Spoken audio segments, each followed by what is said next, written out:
आदर्श शिक्षण समिति के द्वारा ई संचालित शिक्षण कार्य में आपका हार्दिक स्वागत एवं अभिनंदन। कक्षा तृतीय, विषय हिंदी, पाठ 2 मीठे बोल। इस पाठ को हम पहले से आधा पढ़ चुके हैं। आज हम इस पाठ को आगे शुरू करने से पहले मैं पूर्व में थोड़ा स्मरण करा देता हूँ कि एक लोमड़ी और खरगोश के बारे में कहानी है। खरगोश बाजार से विनयपूर्वक दुकानदार से गुड़ मांगकर और जंगल की तरफ बढ़ता है, तो उसको लोमड़ी गुड़ को देखती है तो खरगोश गुड़ को छिपा देता है तथा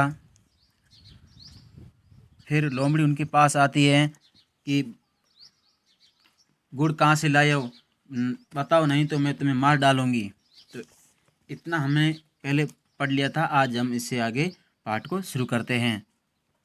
खरगोश ने कहा, मुझे मत मारो, मैं बताता हूँ। खरगोश ने कहा कि आप मुझे मारो मत, मैं आपको बताता हूँ। बाजार में एक दुकान पर खूब सारा गुड़ रखा है, तुम वहाँ जाना, दुकानदार से गुड़ मांग लेना, वह तुम्हें भी गुड़ दे देगा।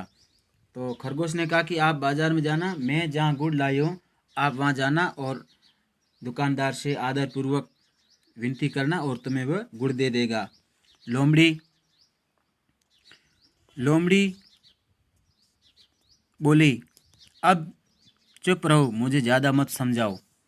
लोमड़ी ने कहा, अब तुम चुप रहो, मुझे ज़्यादा मत समझाओ। लोमड़ी बाजार की तरफ चल दी। उसने गुड़ का ढेर देखा और गुड़ देखकर सोचने लगी, खरगोश तो मूर्ख है। लोमड़ी के मन में एक लालच आई। उसने कहा कि इतना सारा गुड़ का ढेर और खरगोश तो बहुत थोड़ा सा गुड़ लाया है, और ये तो दुकान में गुड़ तो बहुत सारा, खरगोश तो मूर्ख है। थोड़ा सा गुड़ लेकर वह खुश हो गया। दुकानदार जितना दिया उतना लेकर उसमें खुश हो गया। वो कहती है, खुद को कहती है, लेकिन मैं उसकी तरह निर्बल नहीं हूँ। निर्बल का अर्थ है यहाँ कमजोर।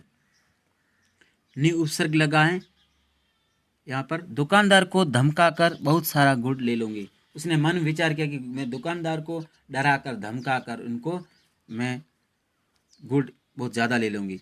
वह दुकानदार के पास गई और अकड़ कर बोली, उनका, दुकानदार तुम बेईमान हो, सामान कम तोलते हो, मिलावट करते हो, मुझे गुड़ की भेली दो, नहीं तो मैं तुम्हारी शिकायत करूँगी। दुकानदार को उन्होंने धमकाया, डराया। उसने कहा, तुम तो बेईमान हो, बदमाश हो, सामान कम तोलते हो, मिलावट करते हो, तुम्हारी दुकान में सामान है वो उस सामान की कीमत बहुत कम है, लेकिन तुम उसको ज़्यादा मूल्य में बेचते हो। ऐसे कुल मिला के उनको डराया, धमकाया, उसको शिकायत करूँगी। तो दुकानदार सोचने लगा, ये लोमड़ी धूर्त है। धूर्त का अर्थ है चालाक। मुझे धमकी दे रही है, डरा कर गुड़ मांगती है, अभी मैं इसको मजा चखाता हूँ। तो वह बोला, बैठो बैठो, मैं तुम्हें गुड़ देता हूँ। तो दुकानदार के मन में विचार आया कि ये तो लोमड़ी बदमाश है, खरगोश की तरह ये अनुनय विनय नहीं कर रही है, यानी उनकी जो आदतें हैं बहुत खराब है। खरगोश की भांति वह दया नहीं कर रही और मुझे डरा रही है, तो मैं इनको गुड़ देता हूँ। तो उन्होंने लोमड़ी को बोला कि आप बैठो बैठो, मैं आपको गुड़ देता हूँ। लोमड़ी खुश हो गई। तो लोमड़ी ने मन में सोचा कि वाह, दुकानदार मेरे से डरता है, तो जैसा मैंने किया वैसे कर रहा है। दुकानदार अंदर गया, उसने गुड़ का बोरा देखा तो जिसमें बहुत सारे चींटे थे। वे उसे उठा लाया और लोमड़ी से बोला, लो, इसमें से चाहे जितना गुड़ ले लो। तो दुकानदार ने उनको एक दंड देने के लिए, उनको मजा चखाने के लिए, दुकानदार ने उनके सामने ऐसा गुड़ का बोरा रखा जिसमें बहुत सारे चींटी हो। दुकानदार ने सोचा कि अगर इसमें ये हाथ डालेगी तो इसमें चींटे इनके हाथ पे चिपक जाएंगे और ये चिल्लाएगी, उनको जैसा व्यवहार करिए वैसा उनको फल मिल जाएगा। लोमड़ी ने झट से बोरे में हाथ डाला। हाथ डालते ही चींटे उसके हाथ पर चिपक गए और काटने लगे। उसने झट से अपना हाथ खींचा और जोर जोर से जमीन पर पटकने लगी। पटकने से हाथ पर चोट लग रही थी, दर्द भी होने लगा। वह चींटे नहीं छूटे। वह जंगल की ओर भागते हुए चिल्लाई, नहीं चाहिए, तेरा गुड़ तो खारा है। तो दुकानदार ने उसके सामने चींट जो जिसमें ज़्यादा चींटे थे वह गुड़ रखा। तो लोमड़ी ने झट से अपना उसमें हाथ डाला। तो हाथ डालते ही चींटियाँ थी उनके हाथ में चिपक गई। तो लोमड़ी ने हाथ जमीन पर ज़ोर ज़ोर से पटके, उनको दर्द हो रहा था, वो चिल्लाने लगी कि तेरा गुड़ खारा है, तेरा गुड़ मुझे नहीं चाहिए।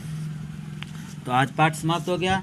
इस पाठ का मूल भावार्थ ये है कि यहाँ पर दो काल्पनिक जानवरों को लेकर कहानी बताई गई है कि हमें मनुष्य को खरगोश की भांति व्यवहार करना चाहिए सामने वाले, तो सामने वाला भी हमारे सामने अच्छा व्यवहार करेगा। हम लोमड़ी की भांति व्यवहार करेंगे तो हमें वैसा ही सामने व्यवहार करेगा। जैसे लोमड़ी की तरह हम अकड़ कर बोलेंगे तो सामने वाला भी हमें रियायत नहीं देगा, वो हमें सज़ा ज़रूर देगा।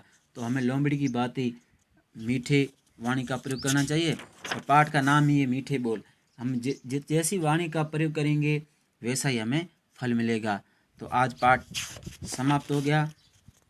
हम इसके प्रश्न है जो हम आगे गृह कार्य में आपको करके आना है।